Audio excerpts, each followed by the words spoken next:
الحمد للہ عدد خلقہ ورضا نفسہ وزنت عرشہ ومداد کلماتہ والصلاة والسلام علی صفوت رسلہ وخیر خلقہ محمد وآلہ وصحبہ اما بعد فاعوذ باللہ من الشیطان الرجیم بسم اللہ الرحمن الرحیم یا ایہا الذین آمنوا لا تحلوا شعائر اللہ ولا الشہر الحرام ولا الحدی ولا القلائد ولا آمین البیت الحرام یبتغون فضلا من ربهم ورضوانا وَإِذَا حَلَلْتُمْ فَاصْطَادُوا وَلَا يَجْرِمَنَّكُمْ شَنَآنُ قَوْمٍ أَن صَدُّوكُمْ عَنِ الْمَسْجِدِ الْحَرَامِ أَن تَعْتَدُوا وَتَعَاوَنُوا عَلَى الْبِرِّ وَالتَّقْوَى وَلَا تَعَاوَنُوا عَلَى الْإِثْمِ وَالْعُدْوَانِ وَاتَّقُوا اللَّهَ ان اللہ شدید العقاب صدق اللہ العلی العظیم وبلغنا رسولہ النبی الامی الکریم۔ قابل ست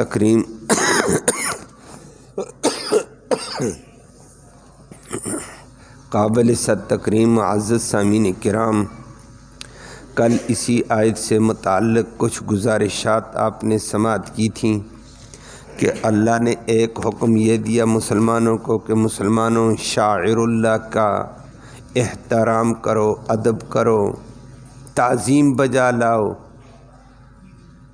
اور ان کی تعظیم اور بے حرمتی، تعظیم بجا لاتی بے حرمتی نہ کرنا، بے ادبی کو حلال نہ سمجھنا، اور ساتھ ساتھ شاعر اللہ میں سے پھر کچھ چیزوں کا ذکر کیا۔ کل شاعر اللہ کا قدر تفصیل سے بات ہوئی تھی آپ کے سامنے۔ فرمایا پھر حرمت والے مہینوں کو حلال نہ سمجھو، ان کی حرمت کا لحاظ رکھو۔ اسی طرح بیت اللہ کی طرف جانے والی، حرم کی طرف جانے والی قربانیوں کا بھی احترام کرو،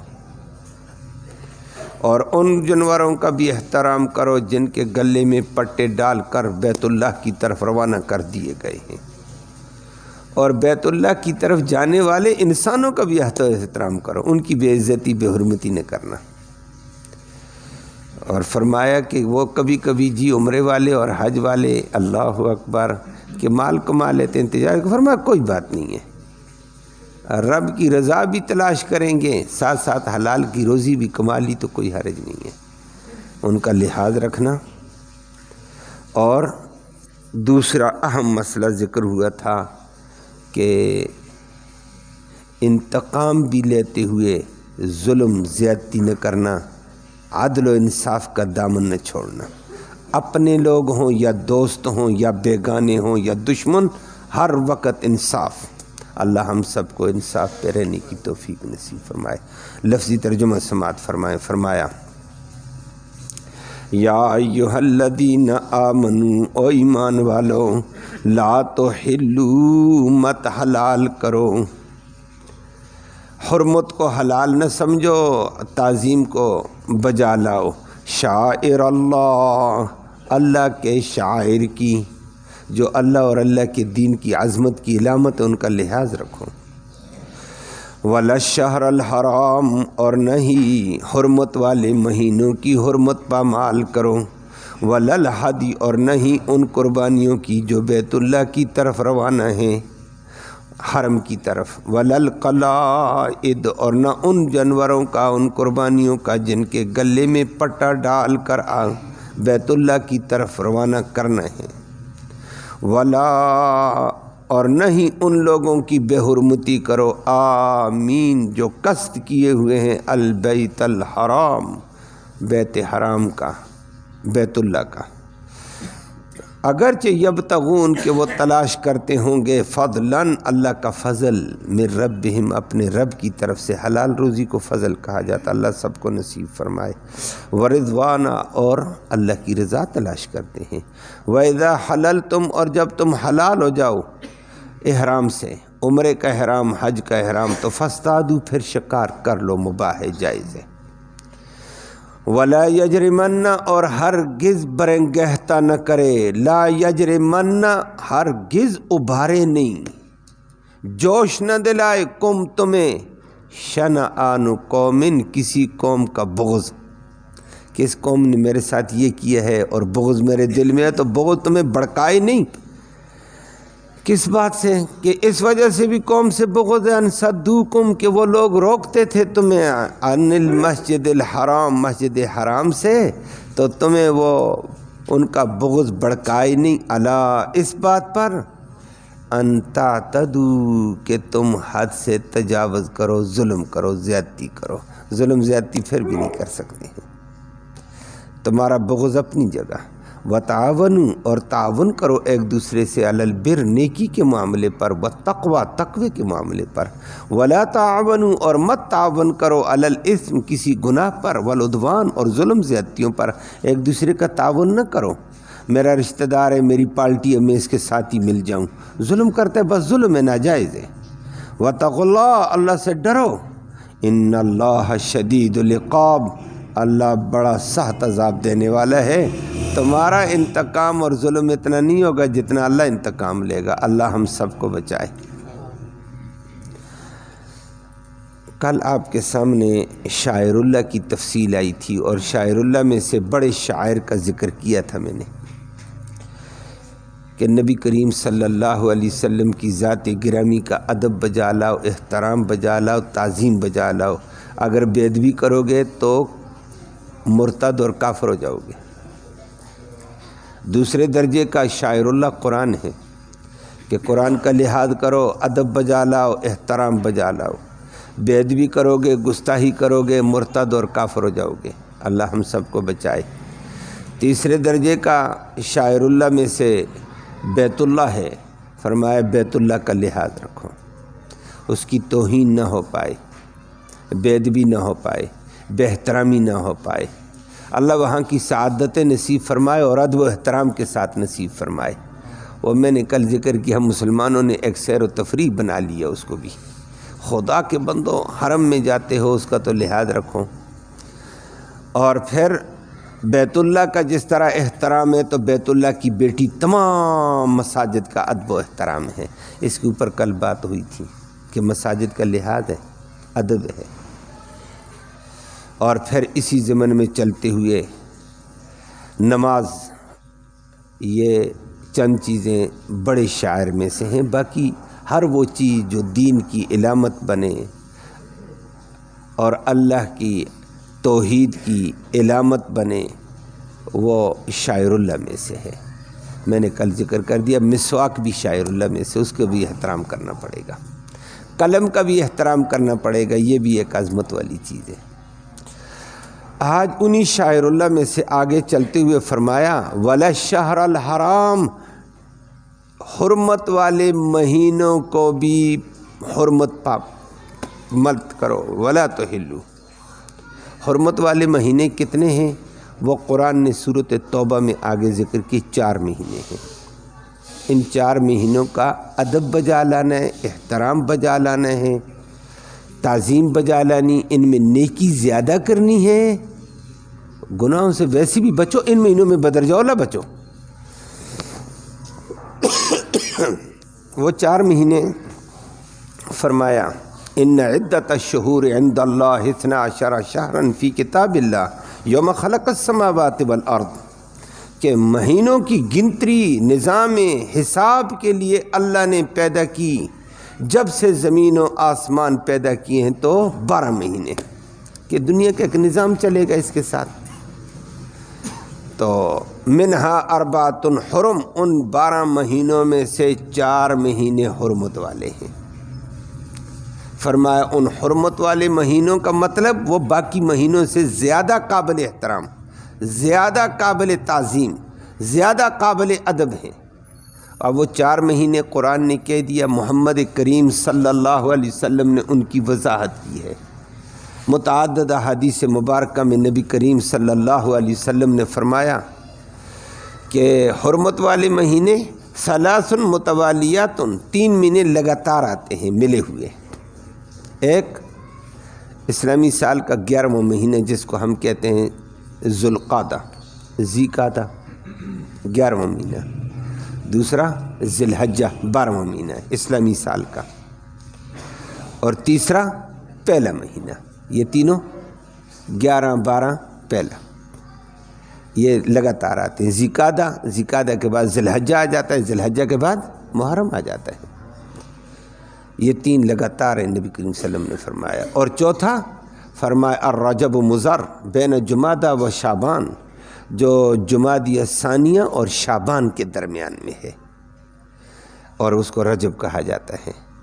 ابھی آج جمادی الاولیٰ کی غالباً یہ 30 ہے، یا آ گیا چاند نظر آ گیا نظر، جمادی الاولیٰ ہو چکا ہے، جمادی الاولیٰ کی پہلی تاریخ ہو چکی۔ جمادی الاولیٰ کے بعد اگلا مہینہ رجب کا ہے، اس کے بعد شعبان ہے، اس کے بعد رمضان ہے۔ تو یہ رجب کا مہینہ بھی حرمت والا ہے۔ 4 مہینے فرمایا۔ حرمت کا کیا مطلب ہے؟ فرمایا ان حرمت کا مطلب یہ ان مہینوں کا ادب بجا لانا ہے۔ اللہ کے ہاں تعظیم والے، عظمت والے مہینے ہیں، ان میں نیکی زیادہ کرو، اور گناہ سے ویسے بھی بچنا، ان میں گناہ سے بچنا۔ عام مہینوں کا گناہ سنگل گناہ ہوگا، ان مہینوں کا گناہ ڈبل ہو جاتا ہے۔ اور عام مہینوں میں نیکی ہوگی، ان مہینوں میں نیکی ڈبل ہوتی ہے۔ ان 4 مہینے ہیں، اسلام نے 4 مہینے رکھے ہیں، اور فرمایا ان کا ادب بجا لانا، ان میں فسق فجور نہیں کرنے، بے حیائی نہیں کرنی، ناچ گانے ویسی بھی ناجائز، ان میں بڑا گناہ ہوگا، فسق و فجور نہیں کرنے ہیں۔ ذی القعدہ میں، ذی الحجہ میں، محرم میں اور رجب میں۔ ہمارے ہاں ترتیب بدل چکی ہے، اللہ ہم سب کو ہدایت نصیب فرمائے۔ دین تو قرآن سے نہیں سنا ہے، حدیث سے نہیں سنا ہے، کسی عالم سے، میڈیا سے وابستہ ہوئے اور باہر عوام سے اور ملنگوں کی شور سنی ہے۔ ملنگ کہتے ہیں محرم آ گیا، بس حرمت والا مہینہ آ گیا جی، یہ بھی بند، یہ بھی بند، یہ بھی بند۔ وہ بھی کب تک؟ 1 محرم سے 10 محرم تک، اس کے بعد وہ بھی آزاد، ساری دنیا آزاد، ناچ گانے ڈانس، اللہ اکبر۔ انہوں نے صرف محرم کا لحاظ بتایا، ہم بھی سمجھتے ہیں کہ حرمت والا مہینے صرف محرم ہے۔ حرمت والا مہینہ، ادب والے مہینے، عظمت والے مہینے 4 ہیں، اور ان 4 میں سے 4 محترم ہیں، ان کے بعض ایام بعضوں سے برتر ہیں۔ فرمایا ان کی حرمت کو پامال نہیں کرنے ہیں۔ ویسے بھی اللہ کو کی نافرمانی ناجائز، ان مہینوں میں نافرمانی اور گناہ، فسق فجور، بینڈ باجے، ناچ گانے بڑا گناہ ہوگا۔ لیکن مسلمان کو اس بات کی پرواہ نہیں، ذی قعدہ ہے، اس کی اچھل کود، ناچ گانے اور اس کے ڈیک، اس کی شادیاں، اللہ ہی معاف فرمائے۔ محرم آ گیا، ملنگ نے شور کی، یہ بھی ٹک گیا، محرم کے ملنگ کے ساتھ وابستگی ہو گئی۔ اللہ ہمیں دین والی وابستگی نصیب فرمائے۔ فرمائے 4 مہینوں کی حرمت کا لحاظ رکھو۔ ان 4 مہینے ذی قعدہ بھی عظمت والا، ذی الحجہ بھی، محرم بھی، رجب بھی، لیکن ان سب سے حرمت والے زیادہ ذی الحجہ کے 10 دن ہیں۔ قرآن نے ذکر کیا والفجر ولیال عشر، اللہ کہتے ہیں مجھے روزانہ صبح فجر کی عظمت کی قسم ہے، یہ فجر بڑی برکت والا ٹائم ہے، اللہ ہمیں اس کا لحاظ نصیب فرمائے۔ لیکن مسلمان بیچارہ سویا ہوا ہوتا ہے، اس کو پتہ ہی نہیں ہے فجر ہے۔ اللہ والے اٹھتے بھی ہیں ماشاءاللہ، نمازوں میں ہوتے ہیں، اللہ مزید استقامت دے، اور جو نہیں بیدار ہیں اللہ ان کو بھی بیدار فرما دے۔ فجر بڑا عظمت والا ٹائم ہے، اللہ نے اس کی عظمت کی قسم اٹھائی قرآن میں۔ جس کی قسم اللہ اٹھائے جس چیز کی، وہ بڑی عظمت والی ہوتی ہے، وہ شہادت ہوتی ہے۔ وَلَيَالٍ عَشْرٍ، اللہ کہتے ہیں مجھے 10 راتوں کی عظمت کی قسم، یہ 10 راتیں ذوالقعدہ کی نہیں ہیں، محرم کی نہیں ہیں، رجب کی نہیں ہیں، رمضان کی نہیں ہیں، کس کی؟ ذی الحجہ کی پہلی 10 راتیں۔ وَلَيَالٍ عَشْرٍ، پھر کبھی کبھی رمضان میں ہم کہتے ہیں جی طاق ہے اور جفت ہے، اللہ نے فرمایا وَالشَّفْعِ وَالْوَتْرِ، یہ 10 راتیں طاق ہیں، یہ جفتیں ساری برکت والی ہیں۔ اللہ اکبر، کیسی عظمت والی دن ہے۔ اور پھر نبی کریم صلی اللہ علیہ وسلم نے اس کا حدیث میں حل کیا ہے۔ اللہ کے نبی کریم صلی اللہ علیہ وسلم نے فرمایا کہ ان 10 راتوں میں 10 راتیں ہر رات لیلۃ القدر کے برابر ہے، مسلم شریف کی روایت ہے، اور دن کا روزہ رکھو 1 سال کے برابر ہے۔ ذی الحجہ کے پہلے 10 دن، پہلا یکم ذی الحجہ، دوسرا ذی الحجہ، تیسرا، کتنا برکت والا، بڑے آگے گیا ہے۔ حرمت والے 4 مہینے، لیکن یہ 10 دن اعلیٰ راتیں لیلۃ القدر کے برابر، دن کا روزہ 1 سال کے برابر، اور 9 ذی الحجہ کا روزہ فرمایا 2 سال کے برابر ہے۔ 9 ذی الحجہ کا روزہ سب سے بڑا برکت والا، فرمایا کہ احتسب علی اللہ ان یکفر سنۃ قبلها وسنۃ بعدها، مجھے اللہ سے امید ہے کہ اللہ اس ایک روزے کی وجہ سے 1 سال پہلے کی بھی گناہ معاف فرما دیتے، 1 سال بعد والی بھی۔ کتنی عظمت والے، لیکن مسلمان کو ان کا پتہ، ملنگ نے شور کی، ملنگ نے دارہ بند کیا تو بند ہو گئے ہیں، ٹھیک ہے جی۔ اللہ ہم سب کو دین والا بنا دے، دین کو سننے والا، دین کے اوپر عمل کرنے والا بنا دے۔ فرمایا ان 4 مہینوں کی حرمت کا لحاظ رکھو، ان کو پامال نہیں کرنا ہے۔ اللہ ہم سب کو عمل کی توفیق۔ فرمایا وللہدی، اور آگے بڑھتے ہوئے فرمایا ہدی، عام قربانی جو ہم کرتے ہیں نا، قربانی کے دنوں میں 10 ذی الحجہ کو قربانی کرتے ہیں، انہی 10 ذی الحجوں میں سے قربانی بھی آتی ہے، اسی ذی الحجہ میں حج آتا ہے، اسی ذی الحجہ میں بڑے بڑے کام ہوتے ہیں۔ ذی الحجہ بڑی برکت والا مہینہ، تو ہم جو قربانی کرتے ہیں اس کو عربی زبان میں اضحیہ کہتے ہیں، اور ویسے بھی ہماری اس عید کا نام کیا ہے؟ عید الاضحیٰ ہے، عید الاضحیٰ، قربانی والی عید، تو وہ اضحیٰ ہے۔ ضحایہ بھی آتی ہے، اضحیہ اس قربانی کو کہتے ہیں۔ لیکن ایک قربانی کا جانور وہ ہے جو ادھر ذبح نہیں ہوگا۔ یہ 10 ذی الحجہ کو کوئی پاکستان والا پاکستان میں ذبح کرتا ہے، ہندوستان والا ہندوستان میں، افغانستان والا افغانستان میں، ایران والا ایران میں، لیکن ایک قربانی وہ ہے جو نبی صلی اللہ علیہ وسلم کے دور میں تھا۔ اب تو ماشاءاللہ یہاں ہمارے لیے ذرا مشکل ہے، پہلے سمندری جہاز تھے، اب فضائی جہاز ہے، لیکن جو قرب و جوار کے علاقے ہیں، جو پیدل حج کے لیے جاتے ہیں گاڑیوں میں، وہ دائیں بائیں سے لوگ عمرے کے لیے جائیں یا حج کے لیے اپنے ساتھ قربانی لے کر جاتے تھے کہ میں نے حرم کی حدود میں قربانی کرنی ہے، اور حرم بیت اللہ کے دائیں بائیں ایک بہت بڑا علاقہ ہے۔ بیت اللہ کے دائیں بائیں مسجد حرام ہے، اور مسجد حرام کے دائیں بائیں دور تک یہ ایک حرم کا علاقہ ہے۔ ادھر آپ سنتے رہتے ہیں مکہ سے اس جانب آدمی نکلے، آگے تنیم آتا ہے جہاں مسجد عائشہ کا نام سنا ہے آپ نے، مسجد عائشہ تنیم میں ہے، یہاں بارڈر ہے، اس سے پیچھے حرم ہے۔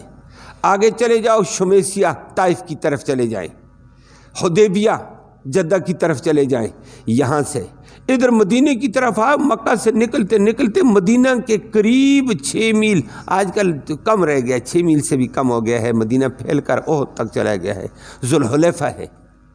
اور اگر یمن کی طرف چلے جاؤ تو یمن کے بارڈر کے قریب یلملم ہے، شام کی طرف چلے جاؤ تو عراق کی طرف جاؤ ذات و عرق ہے، شام کی طرف چلے جائیں تو آگے جحفہ ہے۔ یہ بہت بڑے علاقے ہیں، میری بات سمجھ آئی ہے؟ گویا راولپنڈی میں ہم بیٹھے ہوں تو یہ حرم کا علاقہ کہاں لگے گا؟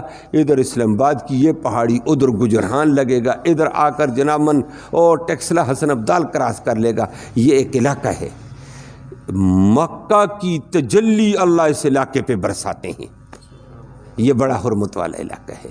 اس علاقے کا بھی لحاظ رکھنے، جو اس علاقے میں جانور جا رہا ہے ذبح ہونے کے لیے، وہ جانور بھی قابل احترام ہے، اس کو ہدی کہتے ہیں، ہدی اس کو کہتے ہیں۔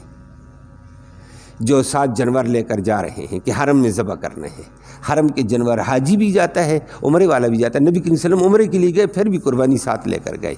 ذی-القعدہ میں گئے تھے نبی کریم صلی اللہ علیہ وسلم، 6 ذی-القعدہ کو قربانی کے جانور ساتھ لے کر گئے. حدیبیہ میں رکاوٹ آ گئی تھی، آگے مکہ والوں نے چھوڑا نہیں کہ ہم نہیں چھوڑیں گے آپ کو مکہ میں. نبی کریم صلی اللہ علیہ وسلم صلح حدیبیہ کر کے واپس آ گئے. قربانی کے جانور وہیں حدیبیہ کے مقام پر ذبح کر دیا. حدیبیہ حرم میں تھا. فرمایا ذبح کرو، سر حلق کرو، شرط یہ طے ہوئی اس سال واپس جاؤ، آئندہ سالانہ عمرہ کرنا. نبی نے بولا ٹھیک ہے، میں آج صلح کر کے جاتا ہوں. تو اس ہدی کو، اس قربانی کو ہدی کہا جاتا ہے. یہ جو آپ کے سامنے قرآن فرمایا، اس کا بھی احترام کرنا ہے. اور عرب والے اس کا بڑا احترام کرتے تھے اور کہتے ہیں جانور چلا جائے اس کے گلے میں کبھی ولل قلائد پٹا بھی ڈال دیا جاتا ہے، رسی بنا کر ڈال دیتے ہیں. جس طرح ہمارے ادھر قربانی کے جانور ہوتے ہیں، لوگوں نے گلے میں رنگین قسم کے نہیں ڈالے ہوتے ہیں. ان جانوروں کے گلے میں کوئی رسی ڈال دو، کوئی رنگین ڈال دو، علامت کے طور پر ہوتا ہے. اور نہ بھی ملے تو غربت کا دور تھا، نبی کریم صلی اللہ علیہ وسلم فرمایا رسی ملے نا، اور ہلکی سی رسی ملی، کوئی کپڑا مل گیا، گلے میں ڈال کر ساتھ جوتا لٹکا دو، علامت ہے کہ یہ حرم کی طرف قربانی جا رہی ہے. فرمایا اس کا احترام ہے. عرب والے اس کا بڑا احترام کرتے تھے. جہاں اور غلطیاں اپنی جگہ تھیں. اور حدیبیہ کے مقام پر صلح کا جب نبی کو رکاوٹ ڈالی تو نبی کریم صلی اللہ علیہ وسلم بدیل بن ورقہ جیسے لوگ آئے تھے مذاکرات کے لیے نبی سے. تو نبی نے کہا بھائی اونٹوں کو لائن میں لگا دو، ان کو سمجھ آ جائے ہم قربانی کے جانور لے کر آئے ہوئے ہیں، یہ احترام کرتے ہیں، ہمارا راستہ چھوڑیں. لیکن وہ ضدی تھے، اس وقت نہیں چھوڑا تھا انہوں نے. تو فرمایا اس جانور کا بھی لحاظ رکھنا ہے جو بیت اللہ کی طرف جا رہا ہے. بیت اللہ کے دائیں بائیں علاقے میں کہیں بھی ذبح ہوئے. منا حرم میں ہے، اسی لیے منا میں قربانی کرتے ہیں. حاجی منا میں قربانی کرتے ہیں، یہ حرم میں ہے. وہ الگ ہے جو وہاں قربانی کی جاتی، وہ دم شکر کا ہوتا ہے جو ہمارے حاجی کرتے ہیں. یہ ویسے عمرے والا بھی قربانی لے جاتا ہے، حج والا بھی لے جائے، جب بھی عمرے پر جائے. یہ بڑی عظمت والی اور بڑی نیکی والی قربانی. فرمایا اس کا بھی لحاظ رکھنا ہے. یہ بھی ولل قلائد، وہ جانور جو جن کے گلے میں پٹا ڈال دیا علامت کے طور پر کہ یہ حرم کی قربانی ہے. فرمایا ان کا لحاظ ہے. ولا آمین البیت الحرام، اور بیت حرام کا قصد کر کے جانے والے مرد عورت جتنے بھی ہیں ان کا بھی احترام کرو. ان کی بے ادبی نہ ہو پائے، زیادتی نہ ہو پائے. اور کرنے والے کرتے بھی تھے. عرب والے جہاں غلطیاں ان میں تھیں لیکن کچھ کام اچھے بھی تھے کہ حرم کی طرف جانے والوں کا جگہ جگہ لوگ احترام کر کے کھانے کا انتظام کرتے، پینے کا انتظام کرتے، روٹی کا انتظام کرتے. نبی کریم صلی اللہ علیہ وسلم کا دادا، پردادا، والد تو نبی کے تھے عبداللہ، دادا تھے عبد المطلب، پردادا تھے ہاشم، نبی کے پردادا تھے. یہ ہاشم کو ہاشم اسی وجہ سے اس کا نام پڑا تھا. نام بھی عرب والے ایسے ہی رکھتے تھے تاکہ بچہ یہی کام کرے. اور ہمیں بھی چاہیے کہ بچوں کا نام ایسا رکھیں جو بچے کے اوپر اس نام کا رنگ آئے. اللہ ہم سب کو توفیق دے. اس بچے کا نام رکھا تھا ہاشم. تو یہ واقعتاً ہاشم بن گیا تھا. یہ بچے نے پڑھ کر بڑے ہو کر اپنے قریش کی سیادت سنبھالی، قیادت سنبھالی. حرم کا، بیت اللہ کا، مکہ کا یہ متولی بن کر آیا اور لیڈر بن کر آیا تھا. لیکن لیڈر کیسا؟ لوٹ مار نہ. یہ حج کے موسم پر جتنے حاجی جاتے تھے نا، اپنے خاندان کے بچوں کو، بڑوں کو ساتھ لگا کر خوشی محسوس کرتے تھے کہ ستو گھی راستے میں رکھ کر بیٹھتے تھے، روٹیاں راستے میں رکھ کر بیٹھے. جو حاجیوں کا قافلہ آیا، رکو بھائی، ادب کے ساتھ، احترام کے ساتھ ان کو بٹھایا اور گھی میں روٹی جو ڈال کر اس کو کوٹ کر، حشم یحشم کا معنی چوری بنا دینا، سرید بنا دینا، روٹی کوٹنا اور بنا کر ان کو پیش کرتے، یہ کھاؤ گھی میں. اسی لیے اللہ نے اس خاندان کو بڑا برتر رکھا ہے، بڑے اخلاق سے نوازا ہے. اللہ اخلاق والی صفات ہم سب کو بھی نصیب فرمائے. تو ہاشم یہ کام کرتا تھا اور ہاشم بھی بن گیا. پھر ہاشم کا معنی یہی تھا. تو جو حرم میں جاتا ان کا ادب و احترام ہوتا تھا. عمرے والا جائے اس کو بھی، حج والا جائے اس کو بھی. سقایا پر بھی نبی کا خاندان تھا. اور سکایا تو حجۃ الوداع میں نبی کریم صلی اللہ علیہ وسلم منا میں 4-5 دن بندہ ٹھہرتا ہے، لیکن نبی کریم صلی اللہ علیہ وسلم طواف زیارت کے لیے گئے، بیت اللہ میں طواف زیارت کر کے سقایا والے جو نبی کے خاندان والے لوگ بچے پانی پلانے پہ مامور تھے، نبی بھی ان کے ساتھ کھڑے ہو گئے ہیں کہ میں بھی پانی پلاتا ہوں، اور اگلوں نے ایک دم نبی کو پیالہ دیا ہے۔ نبی کریم صلی اللہ علیہ وسلم نے فرمایا میرا دل چاہتا کنویں سے لے کر، تو جیسے میرے باپ اسماعیل کنویں سے لے کر پیتا میں پی لوں، لیکن اگر میں نے پی لیا نا مسئلہ خراب ہو جائے گا، ہر بندہ کہے گا میں خود کنویں میں اترتا ہوں اور مسئلہ گمبھیر بن جائے گا، مشکلات ہو جائے گی خدمت والوں کے لیے، دیگر کے لیے۔ پھر نبی نے خاندان کے بچوں سے ایک بچے نے پیالہ دیا، دوسرے نے دیا، ایسے دینے والے تھے، نبی نے ان کا پیالہ پکڑ کر پی لیا اور پھر تقسیم کرنا شروع کیا کھڑے ہو کر۔ سقایا پر، پانی پلانے پر خود محمد الرسول اللہ کا کھڑے ہو گئے صلی اللہ علیہ وسلم۔ کیسا عظمت والا! فرمایا ان لوگوں کا ادب کرنا ہے۔ یہ کہاں کہاں سے آتے ہیں لوگ آج بھی پتہ ہے، اللہ اکبر، کن ہتوں سے جاتے ہیں، کس نیت کے ساتھ جاتے ہیں، یہ جاننے والا اللہ۔ فرمایا تم نے ظاہر کا دیکھ کر ان کا ادب و احترام کرنا، اور آج بھی ادب و احترام والے موجود ہیں۔ عرب والوں میں کمیاں ہیں، اپنی جگہ ہیں، لیکن کچھ کام ان میں صحابت کے اعلیٰ ہیں جس کی وجہ سے اللہ نے ان کو عزت دی ہوئی ہے۔ حاجیوں کا احترام وہ کرتے ہیں آج بھی۔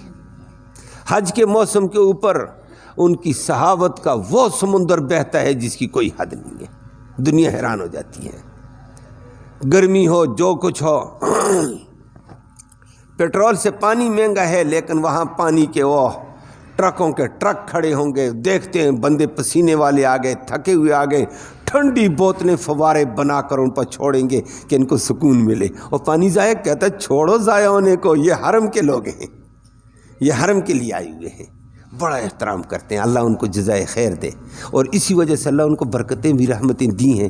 حرم میں وہ خدمت بھی خوب کر رہے ہیں، حرم کی تعمیری کام میں بھی وہ آگے ہیں، اللہ نواز رہا ہے ان کو۔ کچھ اسلامی حدود تھیں، اب کمیاں بھی آ گئی ہیں، لیکن بہرحال اللہ سے دعا ہے اللہ اس کو دوبارہ اپنے اصل حال کے اوپر لے آئے، اور وہ یہ کام کرتے ہیں۔ فرمایا کہ آمین البیت الحرام، بیت حرام کا قصد کرنے والوں کا، ارادہ کرنے والے، جانے والوں کا بھی لحاظ رکھو، راستے میں بھی وہاں بھی ان سے تعرض نہ کرو۔ یہ اللہ رب العالمین نے، اور کبھی کبھی ہو جاتا ہے کہ حج کے لیے گیا، عمرے کے لیے گیا، جی حج کے لیے گیا تو اللہ کی رضا لے رہا ہے، عمرے کے لیے گیا تو اللہ کی رضا ہے، اللہ کا قرب ہے، لیکن ساتھ بندہ دیکھتا ہے کاروباری ذہن والے بہت سارے ساتھی ہوتے ہیں، کچھ تو گھریلو اعتبار سے ہوتے ہیں، کچھ کاروباری ذہن ہوتے ہیں، وہ دیکھتے ہیں یہ چیز کس طرح، یہ کس طرح، وہ وہاں سے چیزیں اٹھا لیتے ہیں، چیز سستی ہے میں اٹھا لیتا ہوں، جا کر وہاں بیچ دوں گا۔ تو یہ جائز، اللہ نے فرمایا بالکل جائز ہے۔ حلال معاش کے لیے حج اور عمرے کے ساتھ کام کریں تو کوئی بات نہیں ہے، جائز ہے۔ یہ نہ کہہ دینا ہو جی یہ تجارت کرنے آ گئے، یہ شاپنگ کرنے آ گئے ہیں، کوئی بات نہیں، کسی کو اللہ نے توفیق دی تو کرنے دو، اور جو صرف حج کر کے عمرہ کر کے آتا ہے اس کو بھی آنے دو، جو کر لیتا اس کے لیے فرمایا اگرچہ یہ آمین البیت الحرام یبتغون فضلا من ربہم ورضوانا، یہ اللہ کا فضل تلاش کرتے ہیں، اللہ کے فضل سے مراد حلال روزی، تجارت، ورضوانا، اور عبادت کے ذریعے سے اللہ کی رضا حاصل کر رہے ہیں، ان کے دونوں کام ٹھیک ہیں۔ اگر شاپنگ کی تو حلال روزی ہے نا، حلال روزی کے لیے محنت کرنا، تجارت کرنی تو بہت اچھا وصف ہے۔ حرام کھانا ناجائز ہے، مال ہے غیروں کا ہڑپ کرنا ناجائز ہے، چوری چکاری ناجائز ہے، غصب ناجائز ہے، حلال کی محنت ایک امتیازی نشان ہے مسلمان کا، اللہ ہم سب کو نصیب فرمائے۔ اسی کو صحابہ کرام کی تعریف میں اللہ نے ذکر کیا ہے کہ صحابہ ارتفاق میں بھی اعلیٰ تھے، ارتقاب میں بھی اعلیٰ تھے۔ ارتفاق کا مطلب دنیاوی ترقی میں حلال کی بلندیوں پر بھی تھے، لیکن دینی بلندیوں میں بھی قرب الہی میں بہت آگے تھے۔ ارتقاب بھی ان کا اعلیٰ تھا، ارتفاق بھی اعلیٰ تھا۔ اللہ ہمیں بھی یہ دو خوبیاں نصیب فرمائے، حلال کی معاش کی فکر کرنی، ساتھ عبادت دین کے تقاضے کے ذریعے سے اللہ کا قرب حاصل کرنا۔ یہ دو وصف جس بندے کو نصیب ہو گئے یہ حقیقی مومن ہے۔ اللہ ہم سب کو یہ نصیب فرمائے۔ اللہم صلی